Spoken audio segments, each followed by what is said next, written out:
What advice would you give if someone is listening to this podcast now, they've just started their journey in public works, asset management, local government, maybe they're a young people, maybe they're not, doesn't matter. They just started. What practical advice would you give them now, looking back, to help them with their careers moving forward?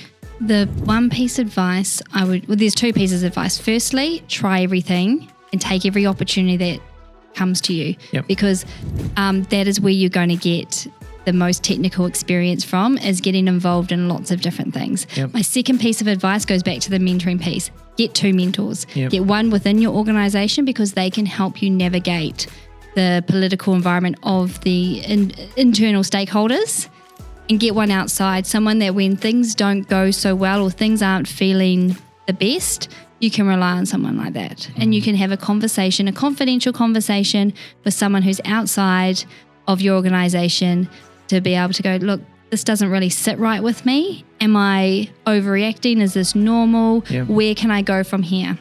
Great advice. That's good. Now, I want to pick up on something you said earlier, and we talked about climate change. And it's we do quite a bit in this space, as you know, around asset management, climate change. How do you see all this playing out? Because we have decaying infrastructure, a lot of money still being poured into infrastructure. Are we maintaining it the way we should be? Some cases, yes. Some cases, no. And then we've got overlaying climate change and some of the impacts that that's having. How, in your role, how are you seeing that all play? How are you seeing that all playing out? Look, I think it's obvious to everyone that these events are getting bigger and more frequent. So we're coming to the climate change is no longer something that's going to happen. It's happening to us now.